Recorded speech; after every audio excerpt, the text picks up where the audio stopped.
sama Komisi 1.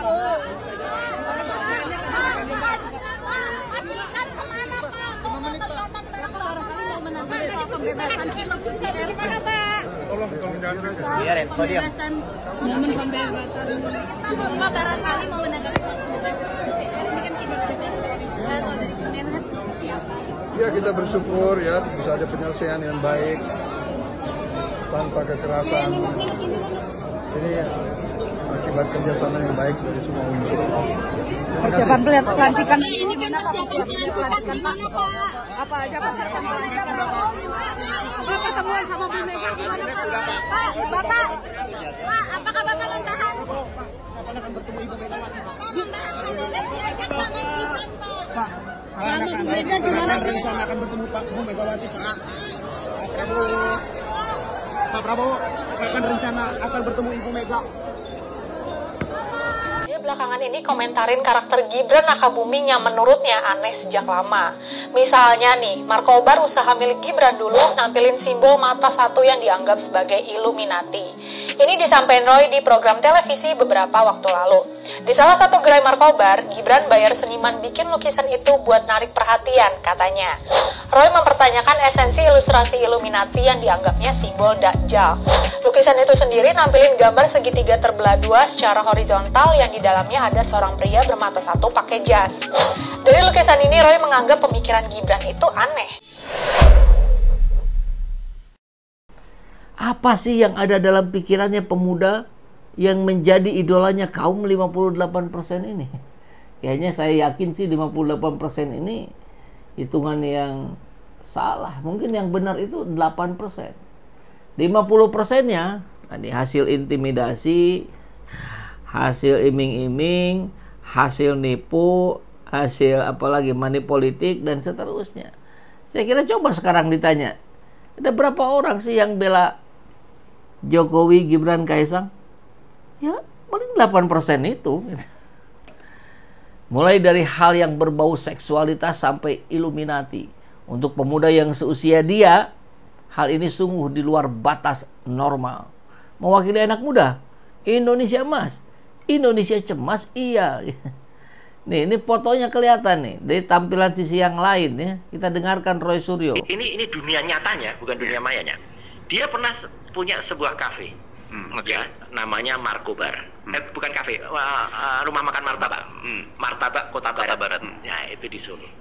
Pernah diprotes oleh masyarakat karena di dinding rumah makannya itu dikasih itu apa namanya Cyclops atau Dajjal, Illuminati. Gitu. Artinya aneh gitu loh.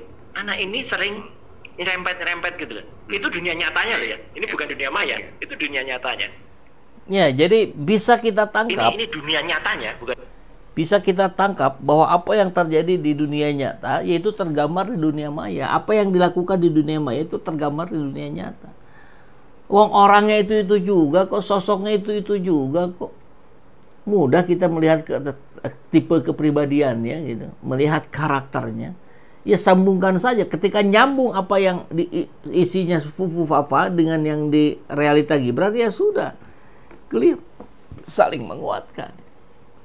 Dan mereka merasa mampu melakukan apapun. Gitu ya. Fufu Fafa ini menggunakan akun tersebut untuk mengolok-olok, menghina sejumlah orang-orang penting. Mengejek ya. Mengejek, menghina, dan itu brutal sekali gitu ya. Bahasanya sarkasme. Sangat keji ya. Okay. Lebih daripada sarkasme sebenarnya. Okay. Keji, brutal, sebagian juga fitnahan dan segala macam. Okay. Karena kita kan nggak pernah tahu apakah benar yang dia tuduhkan itu masuk fitnahan kan.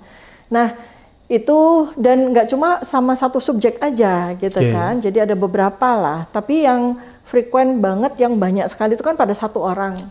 Yang justru itulah membuat kita semua rakyat tuh khawatir kan. Yang menjadi objek hinaan dia, objek olok-olok secara keji, brutal, bahkan melibatkan keluarga dan anak dan segala macam, itu benar-benar sebuah abnormality behavior kan. Artinya di situ tuh ada seseorang yang benar-benar nggak mampu untuk mengendalikan dirinya dalam melakukan segala sesuatu. Artinya kalau seperti ini berarti orang itu mampu untuk melakukan apapun. Ya kan? Itu yang kita khawatirkan kan dari sisi behavior ya.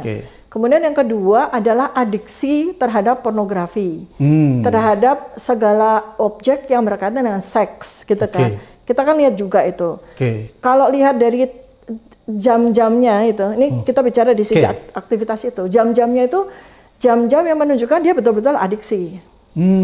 Adiksi terhadap segala macam situs-situs yang berkaitan dengan pornografi, seksualitas, bahkan sampai kepada situs-situs yang sangat ekstrim gitu kan, yang mengerikan sekali lah gitu ya, seperti itu. Nah artinya ini kan eksesif ya, berarti dia itu adiksi nih. Adiksi. Padahal namanya adiksi, itu kan di otak itu kerusakan orang yang mengalami adiksi, itu kan satu tempat.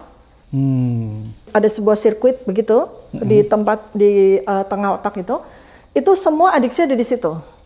Adiksi mulai dari yang paling rendah lah, adiksi rokok, adiksi makan, sampai adiksi narkoba, adiksi seks, adiksi, pokoknya segala macam adiksi itu semua kerusakannya di situ. Ini kabarnya, sempat meresahkan MUI, jejak hitam Gibran tersingkap 2015.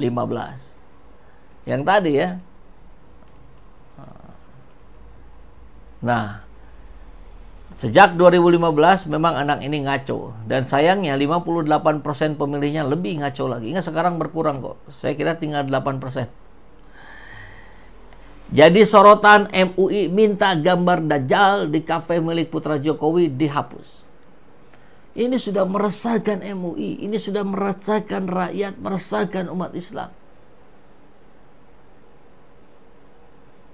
Ini rumah makan pertama yang dia bangun langsung dengan cara-cara yang menunjukkan sosok aslinya. Kan begitu. Ini clear sekali ya. Nggak usah kemudian kita berargumen apa-apa lagi. Teguran dilakukan, permintaan untuk menghapus sudah digaungkan oleh salah satu lembaga berbasis agama Islam. Ya, saya kira meski hanya masa lalu, jadi disampaikan di sini, apa yang diperlihatkan Gibran melalui bisnisnya itu mewakili cara berpikir dari Wakil Presiden Prabowo ini. Ya, dia akan melakukan cara-cara yang makin aneh, makin ngaco nanti ya. Di mana-mana orang kalau sudah menyukai film porno, otaknya akan menyusut. Fufu Fafa pengikut fitnah Dajjal. Ternyata ini bocah belernya dari lama. Begitu respon netizen. Manifestasi suntikan pemikiran sejak kecil tentang sebuah konsep keluarga dinasti yang menguasai ekonomi dunia. Maka ditirulah cara-caranya ya, dengan dinasti Jokowi itu. Kan bisa jadi arahnya ke sana, danger ini. Kalau kata seseorang, berikan dia jabatan, nanti akan terlihat wajah aslinya. Mungkin ini cara Tuhan menunjukkan aslinya. Ya sudah kelihatan sekarang ya. Nah gaya-gayanya begini, pakai topeng yang ini kan luar biasa anehnya. Menyongsong Indonesia cemas. Bahkan yang lain sudah bersiap-siap untuk menuliskan Fufu Fafa aja katanya di Presiden dan Wakil Presiden di dinding kantor. Repot kalau sudah begitu. Prabowo ditanya nih, Pak, Fufu Fafa gimana? Pak Gibran ada di mana? Ya nggak dijawab. Pak, Mas Gibran kemana Pak? Kok nggak kelihatan bareng Bapak Pak? Tadi perpisahan di mana Pak? Momen pembebasan. Kita mau dengan persiapan pelantikan di mana Pak? Apa aja kabinet sudah Pak? Pertemuan sama presiden kabinet sudah Pak. Soal jumlah kementerian Pak. Pak Prabowo Pak. Membahas kabinet diajak nggak Mas Gibran Pak? Sama Bu Mega gimana Pak? Akan bertemu Pak Bu Megawati Pak. Pak Prabowo. Pak Prabowo akan rencana akan bertemu Ibu Mega. Pak, Mas Gibran kemana Pak? Kok nggak kelihatan bareng Bapak Pak? Nah, Pak, Mas Gibran kemana Pak? Kok nggak kelihatan bareng Bapak Pak? Ya memang nggak pernah kelihatan. Sejak kasus Fufu Fafa nggak pernah kita lihat Gibran muncul lagi di publik, bertemu dengan Prabowo apalagi. Jadi yang sedang berupaya memframing bahwa hubungan mereka baik-baik saja, saya kira dari sini sudah bisa kita baca gesturnya, caranya. Jadi buzzer akan gagal hari ini dalam memframing bahwa ini kok thumbnail saya ada di sini. Tukang ceboknya Fu Fafa. Ya, ini berapa hari yang lalu saya bikin video dengan thumbnail ini nih. Ketemu Prabowo Gibran pakai helm full face. Ya, buat hati-hatian dia lah ya. Oke.